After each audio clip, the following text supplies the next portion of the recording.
So again, welcome. Today we're going to be talking about a really exciting and innovative course that we're offering as part of our executive education portfolio at the Global Business School for Health at UCL.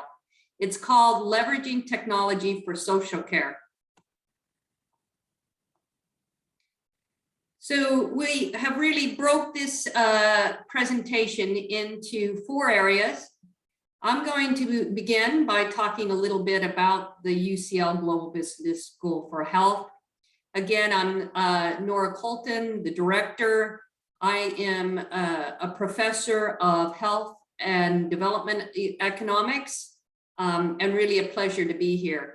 I've also had with me my colleague, Chris Hardesty, who is a visiting lecturer at the Global Business School for Health, and who is also the program lead and designer of this really innovative course. So glad to have you with us today, Chris.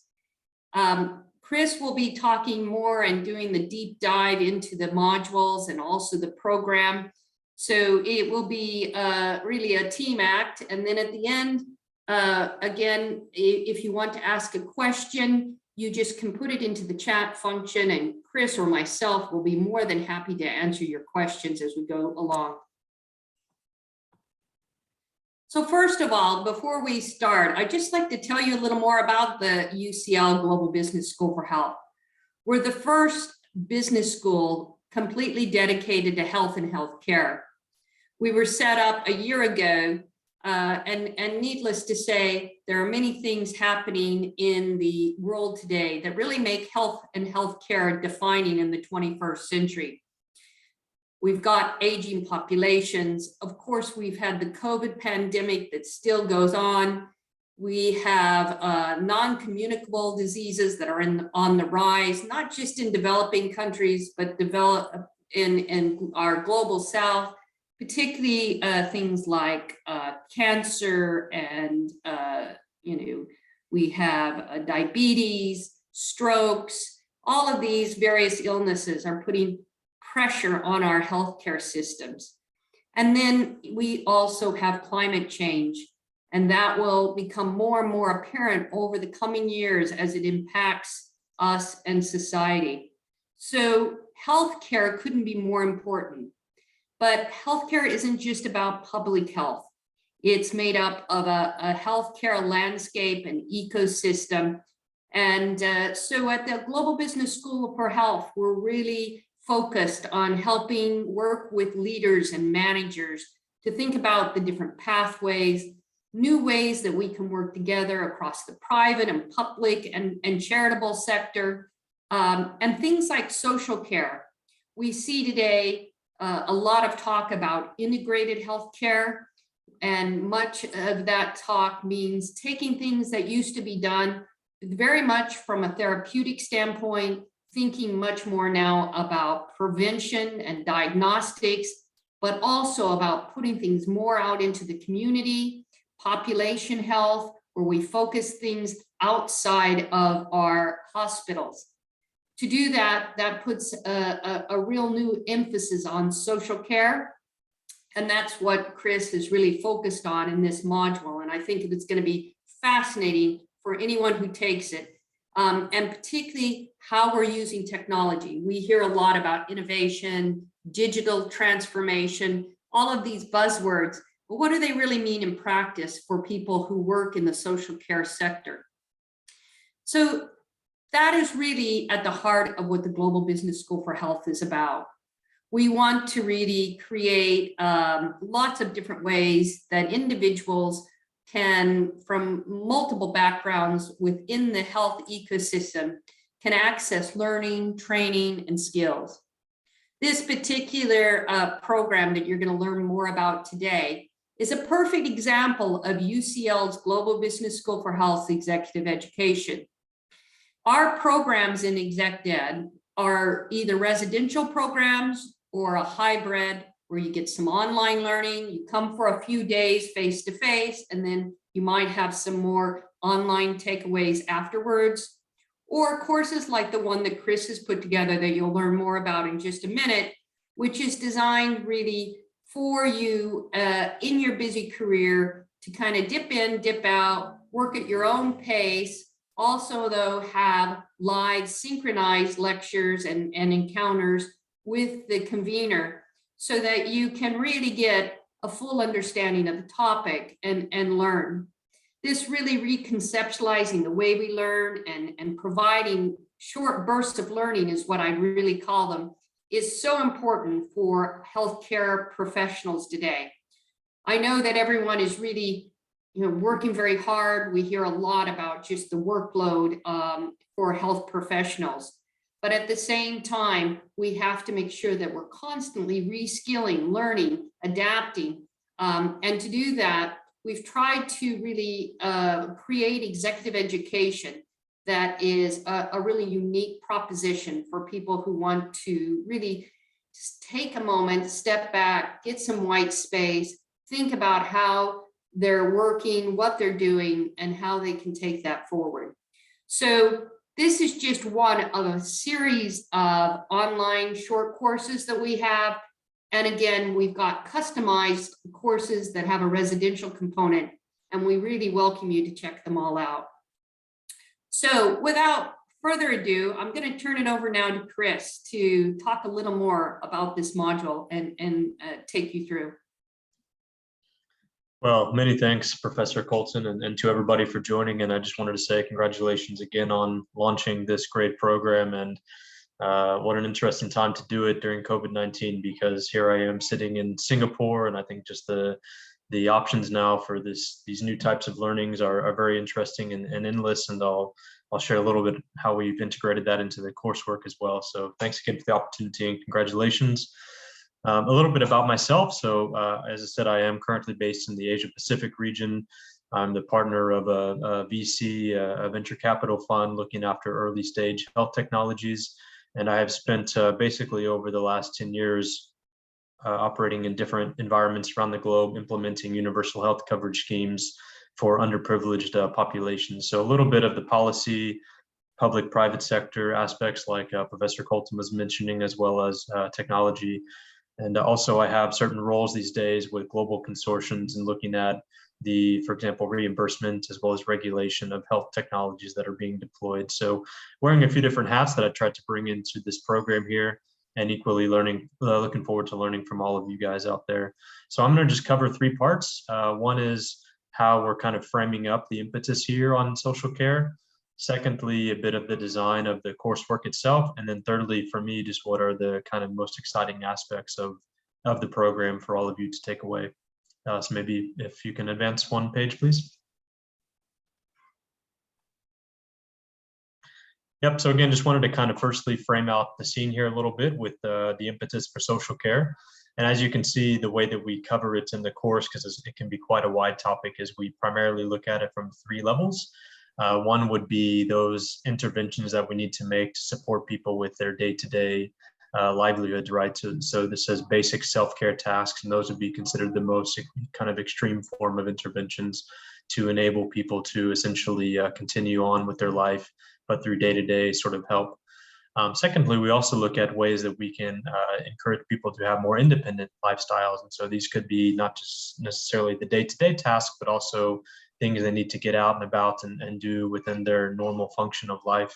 And then finally, and increasingly too, we look at support in areas that might be a little bit more in the social or maybe mental or kind of well-being side of things, especially when you look at the high degree of correlation of aspects like socioeconomic status and literacy rates and need for social care kind of interventions. So these are not mutually exclusive, of course. I just tried to put a little bit of a frame of saying we do look at a spectrum of social care in this program. And with each of you coming into the program, I think you can go on your own kind of personal journey there of particular dimensions you want to focus on. The other thing I would say is it's quite an interesting time to be looking at this idea of innovation or technology in social care. So whether you think about it from a demographic perspective of our aging society, or epidemiologically speaking in terms of the rise of disabilities that we must grapple with, and of course the confluence of the two therein, right? So you can see that about half of people over age 60 and above would have some form of a disability. So the idea of social care need is quite high. But of course, it's by far an easy topic to tackle, right? Very complex. So we need to look at aspects like capabilities in our health and social care systems, capacities, what do the care models look like? What do the resourcing models look like? And of course, the adoption of technologies too. So there's a lot of aspects here to be able to think about and cover. And again, that's why it's an interesting time for innovation. Lastly, I would just say, and as someone who kind of works in the policy space, I do tend to look at policy direction for what is an exciting venture. And definitely a lot of impetus is going on here in social care. I just give the UK example, which for years had been kind of criticized for lack of focus on the social care space. And just last year, they've kind of finally come out with their landmark regulation or policy looking at more of the integration of health and social care, adoption of new technology, new care models. And this is a multi-billion pound initiative over the coming kind of decades. So it's not just me saying it here to you, but as you can see, governments are also getting behind the need to innovate in this space. And quite an exciting time, I think, like Professor Colton said, to step back a little bit and think about the role that we can all play here. So on the next page, if you can carry forward, I'll just talk a little bit about how the program has been designed. And as Professor Colton said, this is just one module within many modules that UCL is offering. But here within the social care aspect, it's kind of broken down into 3 parts. So the first part would be looking at the health technology aspect itself. Secondly, would be digging into how some of these technologies are adopted through techniques like design thinking.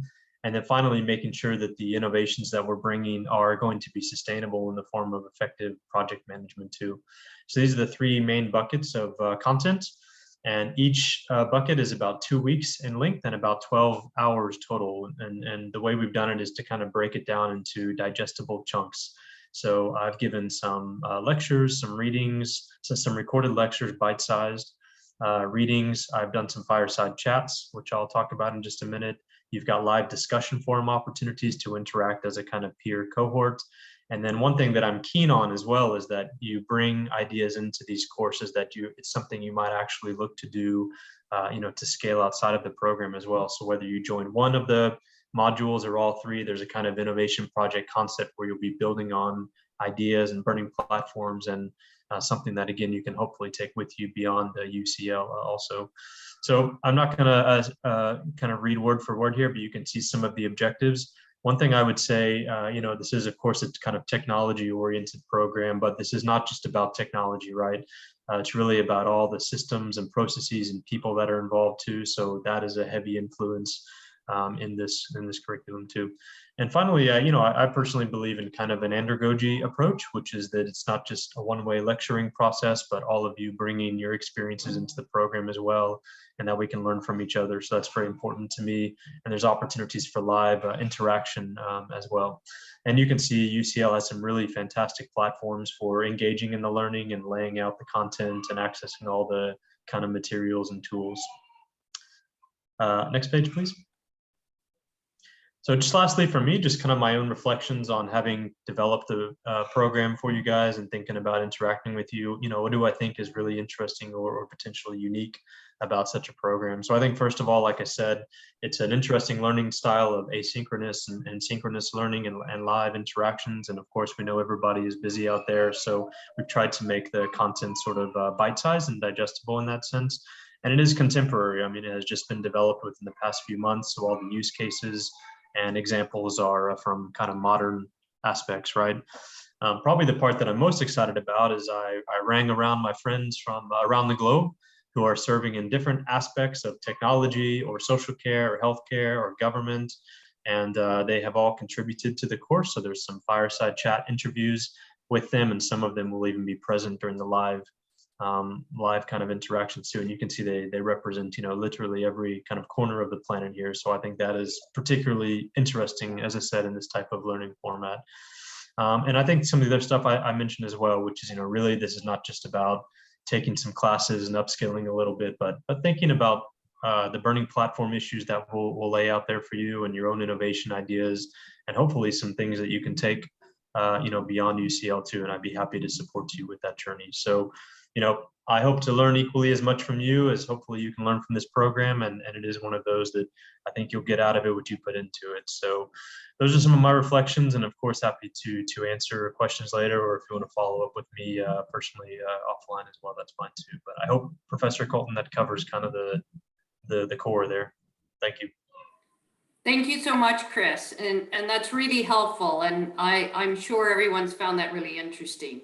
And again, just to reiterate, as important it is to leverage technology. It's understanding what's the right technologies, how do you assess technologies, both in terms of determining what to use, but how to use it and when to use it. What I think makes this module particularly, or this program, really interesting is the fact that Chris does have that international ability to leverage and bring in people from all over the world. So you're not just getting your local thinking, you're getting really a global thinking on a topic that affects all of us. And healthcare, like so many sectors, has contextual aspects, but there are also things that we see are taking place worldwide. And this kind of reshift, as it were, of trying to move things away from institutions like hospitals and more into our communities makes this module and the other kind of burning issue is around workforce and workforce challenges. So how we can bring technology in to help assist and work alongside to really support our workforce in healthcare, and particularly our workforce in social care and into the community. It has never been more important. So again, thank you so much, Chris.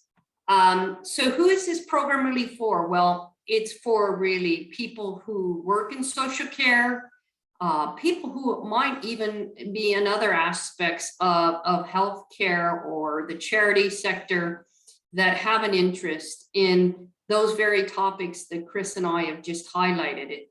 So we don't see this as limiting. We'd like it to be as inclusive as possible. So as it says there, you can work in a clinical setting, a policy setting, healthcare management, social work, social care, social services of any type would really be appropriate. And I think you'd find this very interesting and desirable. Of course, it always comes up is the cost and the course, if you sign up for it just as an individual, it's about £1,800 to take the 6-week program.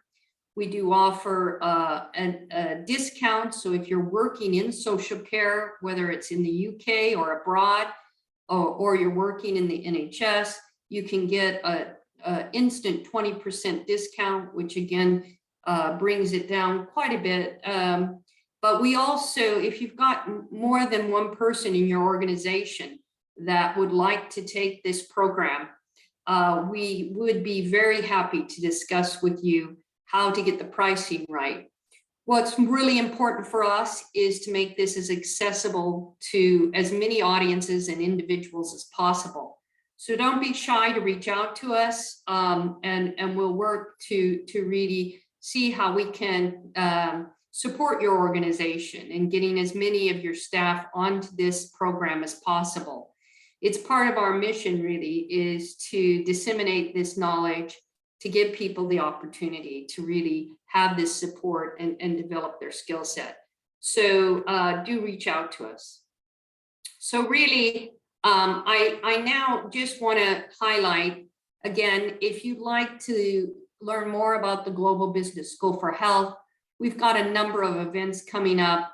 There's a really important event coming up on the 20th of April. I'd like to really encourage everyone on the line to consider attending. It's called Taking Stock on Workforce Challenges.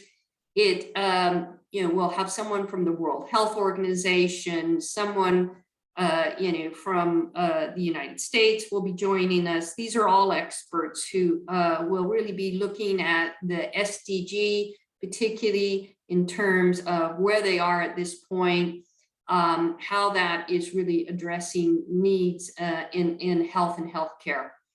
So without any more delay, I would now like to open it up. There's our email, by the way, if you want to visit our website.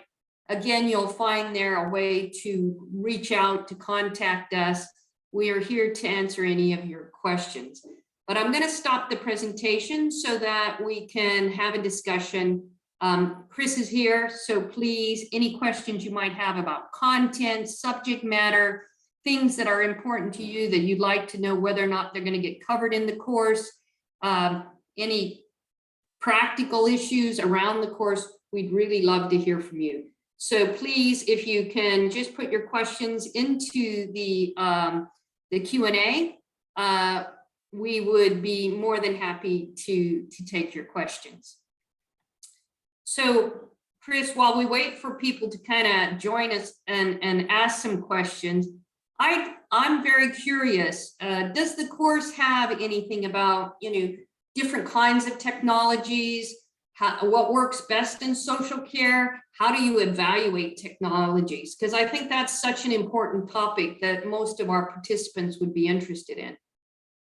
Yeah, sure. There were a few things in there, so I'll just unpack that a little bit. I think, first of all, one of the things I do at the beginning is just like I did for social care, I kind of lay out what we might mean by technology, because I think especially nowadays, people have a tendency to kind of gravitate toward very fancy, shiny things, and those are all important as well. So we do get deep into things like artificial intelligence and 3D printing and virtual reality. I mean, there are many examples like this going on in social care, but I challenge in my coursework for people to think a little bit of a broader view, right? I mean, it could be process type improvements, to some much needed areas of social care, or even I include a lot of kind of design related elements of technology, of just like the environment by which people are supported in social care. So if we take, for example, people with dementia, I mean, there's a whole concept around, dementia villages and just making people feel more comfortable in their life.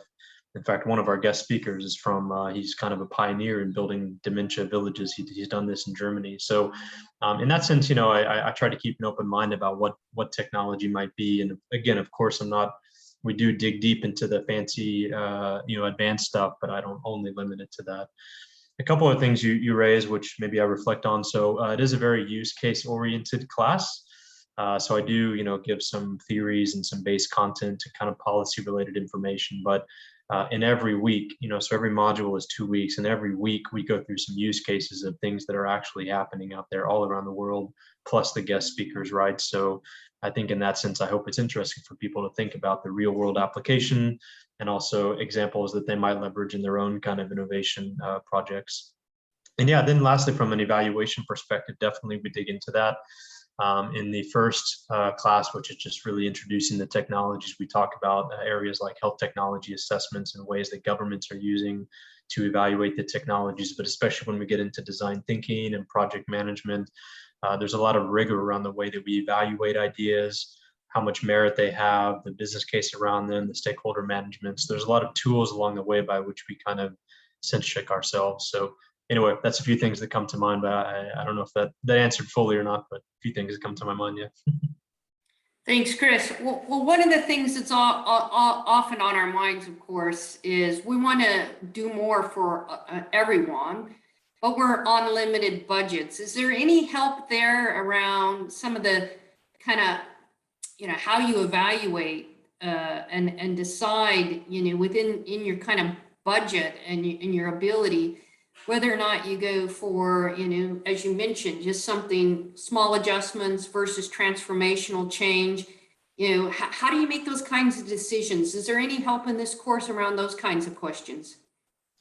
Yeah, and again, I personally believe it doesn't have to be the most fancy, large-scale change to make an impact. Especially it feels like health and social care oftentimes is kind of the incremental things that they can make a big impact too. So I kind of keep an open mind in that sense. But yeah, I think kind of two perspectives there. So one aspect, and this kind of comes from my hat of working with government on the way that they evaluate and adopt technologies, which is just a better job up front of assessing the potential of the idea using certain tools that we'll teach in the course, so that we're making smart bets, right? Not everything will pay off, but there's some ways you can upfront kind of assess things and see that, hey, is this a good use of our resources? Because these days too, we are trying to pivot out of the conversation of just a cost, but really what is the value being delivered, and therefore how does that kind of equation work? So I think that's one aspect.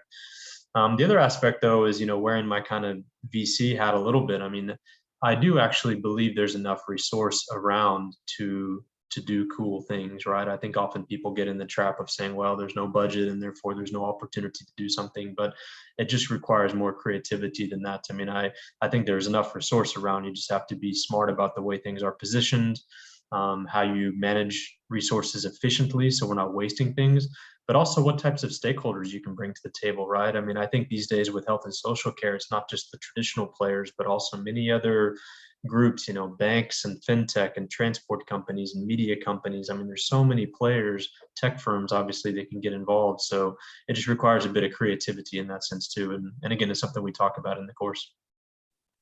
Great. So we have a question, and it really gets down to you, Chris.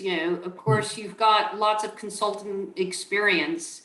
Do you bring any of that to the table in this module? And is there any one project that you reference that you might like to give the participants an example of? It's an interesting question. I mean, I wouldn't say I overly focus on kind of my own consulting journey in this course, but definitely a lot of fundamentals like design thinking and project management and the analytics around health technology assessments all come back to the kind of, consulting work that I do, for example.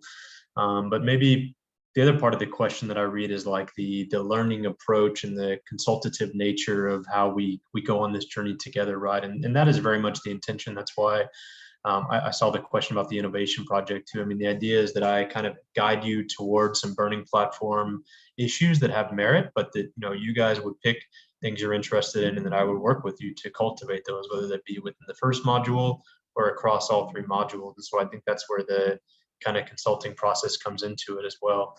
And then finally, some of the guest speakers also touch a little bit on just the various ways we bring things to market as products companies, as service companies, as investors, as consultants. So you'll get a little bit of that in there as well. But I don't know if that fully kind of addressed the question, but that was kind of how I interpreted that.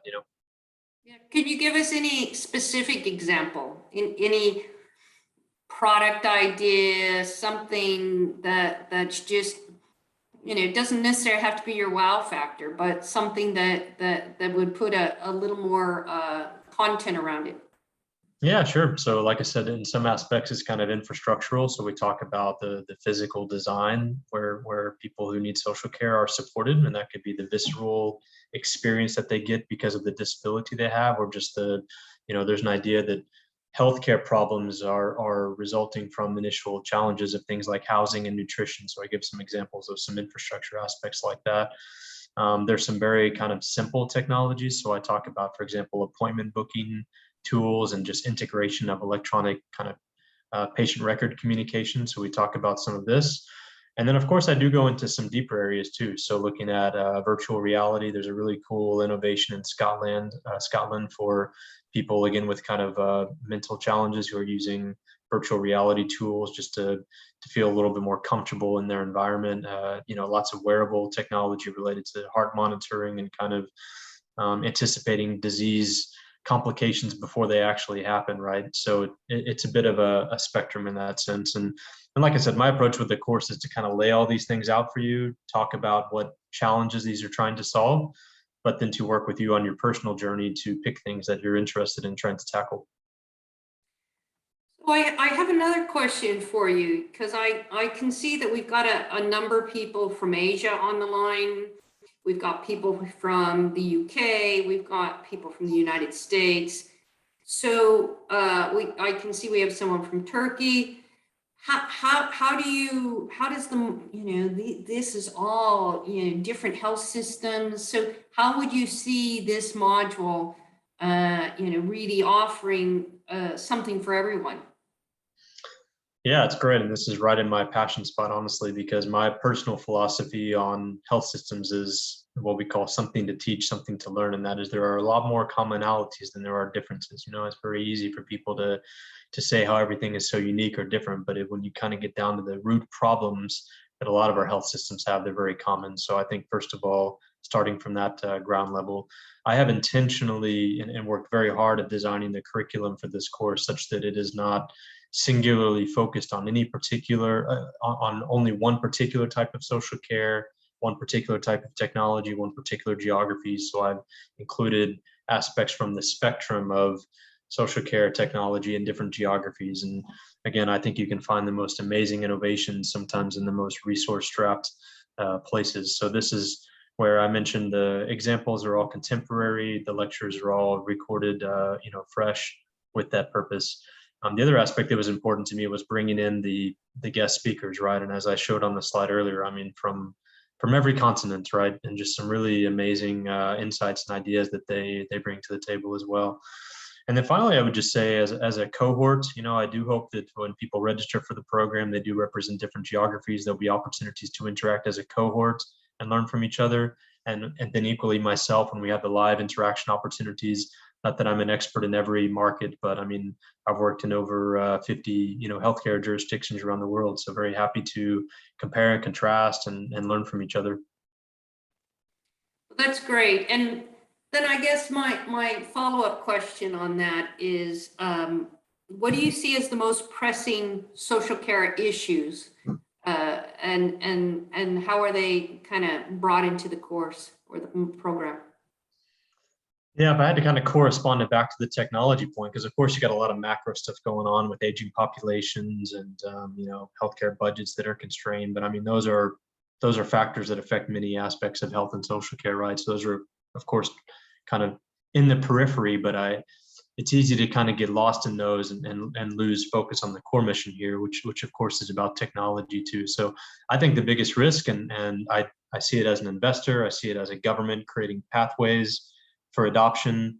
I see it working with early stage companies, is the belief that just because you have a good technology, that's all you need to be successful. And that's not really true in any industry. And I can tell you it's especially hard in areas like health and social care with very traditional practices, high barriers in terms of privacy and security, just kind of some antiquated aspects of the system, a lot of resistance to change by people who don't want to fundamentally disrupt their workforce practices. So I hope that if anything, you can kind of take away from this program, it would be, yes, have a great idea, figure out a problem to tackle and an innovation to do it, but also understand all the other aspects of bringing something like that to fruition in terms of the financing mechanisms, the stakeholders that are involved, the evaluation processes, the quality and control aspects. And so we touch on this a lot. And to me, that's the biggest risk, just because people are putting in a lot of time and effort and have great ideas, but 90% of them don't end up making it for non-technological reasons, So, well, that's really helpful, and it sounds like a fantastic course. I've just got one final question, and then I'm gonna just again ask our participants if you've got a question, now's the time. So, thinking about all the digital technology, and we hear lots about remote monitoring devices, and of course things like Alexa. Where voice commands and how they're being used. Is there any one technology that you think is really making the most impact, and what would it be and why in this kind of space? That is a very interesting question. I will tell you, I'm a little bit less excited about the kind of technologies that require a heavy incremental investment or use of hardware. I mean, and these are just my own views, okay? I'm not trying to kind of rule people in or out for this program, but I'm happy to share views like this as we go through the program, so things like virtual reality to me are very interesting and see the applications, but I'm kind of practical in nature in terms of financing and user adoption, and some of these things are quite hard just because of the level of kind of investment and infrastructure you need, so that's kind of on one end that probably I'm a little bit less excited about. On the other end, I'm also not quite as excited about, which is just the digital health aspect has been really interesting, but it's created a plethora of just kind of apps and even borderline wearables. And it's got to the point where, and I work with a lot of regulators, there's going to be a bit of a reckoning coming, which is there's too much And now it's causing some detriment because things are unregulated and you know, they're potentially causing more harm than good, you know. So I'm kind of excited about that middle part. I do like, and again, you don't have to be extreme with technologies, but I like this kind of hardware software combination, especially when it's things that we already carry around, right? So I think some of the coolest ideas are just, you know, stuff on our phone. You know, I'm working with a knee rehabilitation company where, you know, they're able to kind of monitor, you know, use your own kind of use your own kind of phone and tablet at home. And so instead of having to recover in surgery in the hospital, you can do it in your house, and it kind of monitors your movements and sends the information back to your doctor, and they can tell you how your recovery is going. So I kind of like stuff like this, which is pushing the boundary a little bit, but it's utilizing just some basic tools that we already have, you know. So I think, again, as an investor and kind of regulator and policymaker in this space, that's the sweet spot I tend to kind of play in, you know. Okay, that's really interesting. Well, look, I don't see any other questions, but it is an incredible course. It will start in the next 3 weeks, if I'm not mistaken. So if you're interested either in signing up, getting a discount, having a chat, putting your organization on this course, any kind of customization that you might have, please do reach out to us.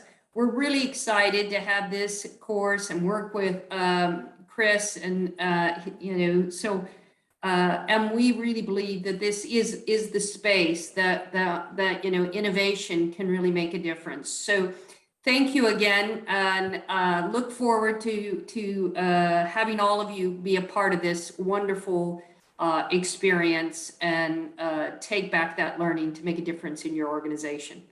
Thank you so much. Take care. Bye. Bye, everyone. See you in the course.